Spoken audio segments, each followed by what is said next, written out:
You were hospitalized in Dikelia, a British sovereign base area on Cyprus. It's part of British overseas territory that falls outside of Cypriot jurisdiction. You got moved from Cuba's Little America right into Cyprus's Little Britain. Why Dikelia?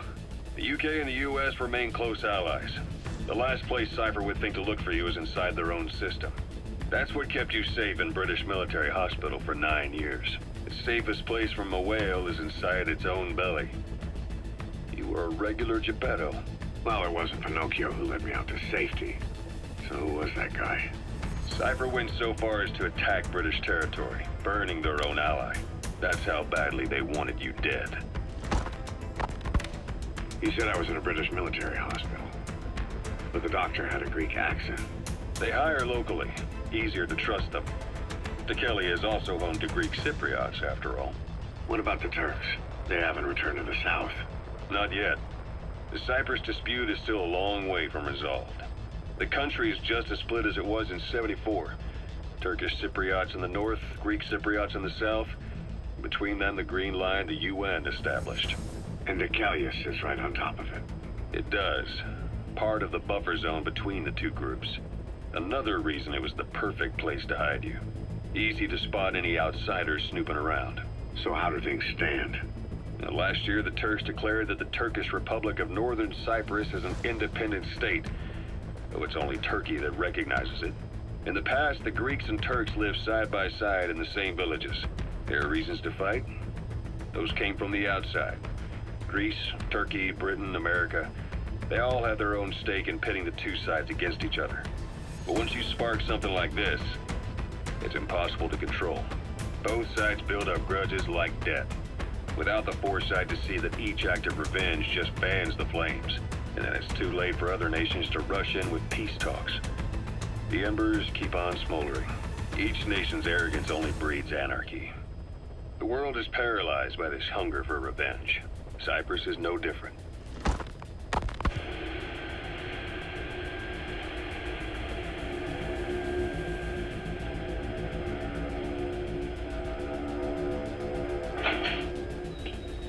You're up. We're changing ships? We can't go sailing the Suez in a whaler. The Suez Canal. When did they reopen it? Not long after you were attacked. Once they finished sweeping it for mines after the Arab-Israeli conflict. Can you stand? We're gonna transfer to a container ship for passage through the Suez. Our destination is Pakistan, Afghanistan's neighbor to the south. There, we disembark and head via Peshawar to the Zero Line, the border. We'll travel to the Khyber Pass by road. And then? Continue on horseback. Afghanistan's main roads are under Soviet control. We'll need to go around them. It'll be all narrow, winding paths through the mountains. We'll do better on horseback. It's a local guerrilla tactic. They use the higher ridges to avoid air recons. Then they charge down the mountains for ambushes. The Soviets still haven't devised a counter-strategy. Our time frame is only half as much as we really need. It's gonna be a tough march. Better horses than boats. Well, it'll make for good physiotherapy. Take the time to get used to that new arm.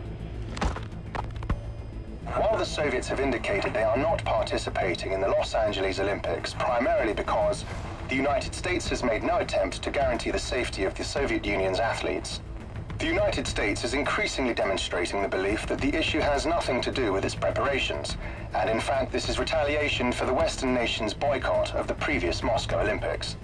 That concludes today's news. That's quite some news. The Soviet Union not attending the LA Olympics? Yeah. Andropov's death has changed some things. They're calling it revenge for the Western boycott of the Moscow Olympics. Countries boycotted the Moscow Olympics? Yes. In protest of the Soviet Union's invasion of Afghanistan. Over 50 countries were absent. It's too bad I didn't get to see Yamashita's judo. When the 40th Army crossed the Amu River 4 years ago, détente went right out the window. The U.S. Congress chose not to ratify SALT II, and Reagan's hardline politics won him the presidency in a landslide. According to him, the Soviet Union's an evil empire. A second Cold War. And there's been no end to regional conflicts and civil wars. Lebanon, the Falklands, Grenada, Iran, Iraq. The story never changes. Egypt and Israel did sign a peace treaty. But then the driving force on the Egyptian side, President Sadat, was assassinated afterward. Apparently, his actions were considered a betrayal of his fellow Arabs. Islamic extremists? Yes, fundamentalist extremists have been responsible for some bold acts of terrorism in recent years. We've had extremist students in Iran take U.S. embassy workers hostage, and suicide bombings in Lebanon. Over 300 foreign soldiers stationed there have been killed. The countries have yet to develop an effective means of dealing with terrorism. Afraid of losing their own men, they've pulled their forces out, handing private forces a golden opportunity. Private forces? Small armies with no national affiliation, working for the highest bidder. That's right, they got the idea from you. After Mother Base went down, they began spreading to meet the soaring demand. Miller's organization is just one of many PFs now. The entire world is after you. But at the same time, it needs you too. Miller told me about what happened in the Caribbean 9 years ago. You do remember Miller. You'd formed a private army with him. An army with no allegiance to a nation. I remember, but... I see. You're not sure what's fact and what's a fantasy caused by the coma. It's still all a mess, huh? All I can do is tell you the facts as they were told to me. I've gone easy on you up until now, but this is where the hard stuff begins. 1974, the year before you entered your coma. You were in Colombia, operating with a small unit of men, basically mercenaries. Miller was among them. Miller was trying to find a way to turn his and your talents into a line of work. He was looking to start a business where you would fight on behalf of others around the world, those who needed military force.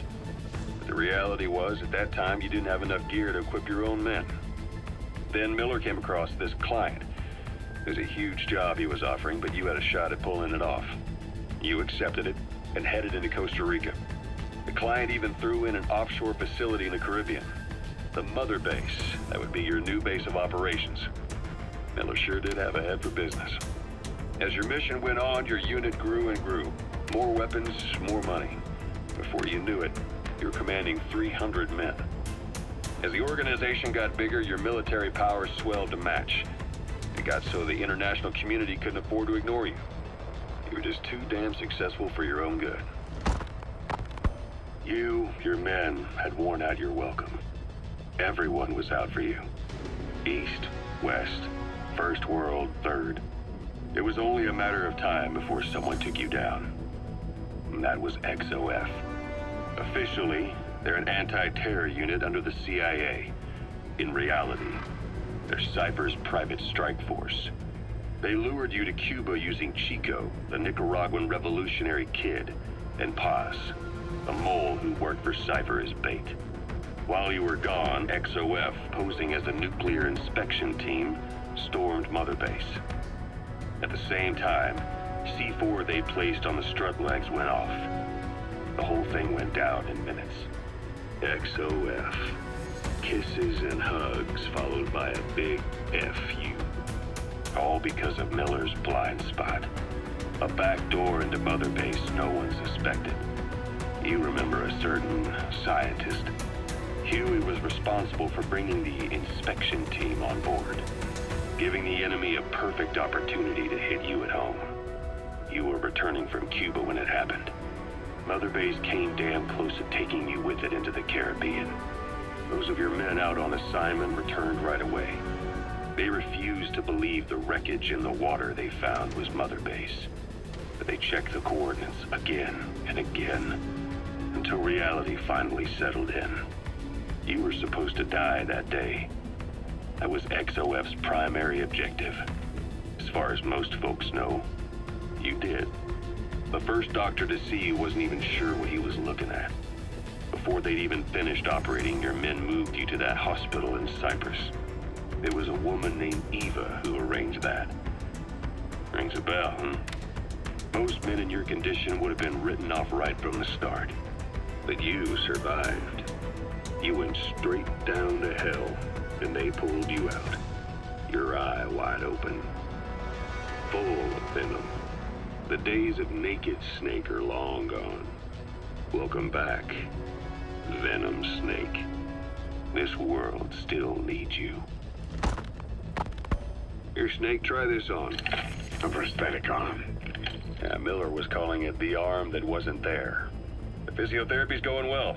Your arm's bulked up enough for it to fit.